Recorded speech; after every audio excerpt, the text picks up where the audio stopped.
Before we look at mistake number 12, our final mistake, let's do a quick review of the 11 mistakes we've talked about so far as we parent our children. Mistake number 1, we won't let our kids fail. Mistake number 2, we project our lives on them. Mistake number 3, we prioritize being happy. Mistake number 4, we're inconsistent. Mistake number 5, we remove the consequences of bad choices. Mistake number 6, we lie about their potential and don't explore their true potential. Mistake number 7, we won't let them fight or struggle. Mistake number 8, we give them what they should earn. Mistake number 9, we praise the wrong things. Mistake number 10, we value removing all pain. And mistake number 11, we do it for them. All of this leads us to our final mistake, number 12. We prepare the path for the child instead of the child for the path. Now, I think almost every one of us have done this in our day today in the 21st century.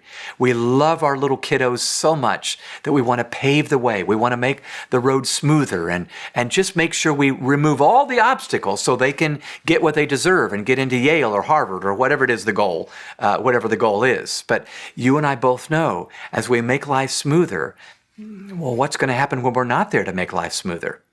I just spoke at a college commencement where one of the girls in the graduating class did not win honors, but her mother had made homemade tassels for her to wear because she said, "My daughter deserves the tassels." The daughter was embarrassed by this. I know a school district, a high school, that did away with a grade F. They said, "We don't want any of our kids to fail. We'll replace it with a U, unsatisfactory." Again, you and I both know you get into the adult world, there are failures, and we need to recover and bounce back from them. The point is, while this mistake is very well intentioned, it is very damaging. What we need to do is we need to prepare our children for the path, whatever path lies ahead, whatever struggle or disease or hardship comes, they are so ready because we got them ready. I bet you most of you have heard about the very famous Stanford University experiment that was done with children in the late 1950s. Young preschool-age children were given a marshmallow, and they were told by an adult, you can have this marshmallow now, or if you can wait 10 minutes and eat it later, you'll get 2 of them. So there was a reward for waiting. Well, the experiment was actually hilarious, and it's been reconstructed many different times, and you can find it on YouTube now.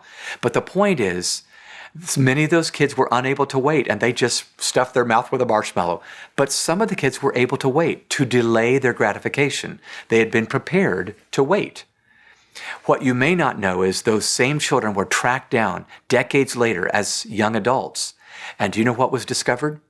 Those kids at 4 years old that were able to wait and delay gratification were turning out to be much better adults, much better workers, had much higher SAT scores, and did much better in school than their counterparts that couldn't wait.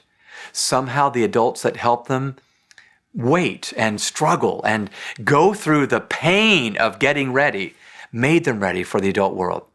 So the most fun phone call I got a few years ago came from my daughter. She was working in Albuquerque, New Mexico, and she just called me and said, "Dad, I just called to say thanks." I said, "Thanks for what?" She said, "Everything." I said, "What are you getting at?" And I finally pressed her to say, "I guess I'm thanking you for getting me ready. I look around me and I see all these other 20-somethings that have no clue what they're doing, and they want a spring break at work, and all these other things are happening." And she said, "I just feel like you and Mom got me ready, and I just wanted to call and say thanks." That call made my year, and I hope that you get a call like that for yourself.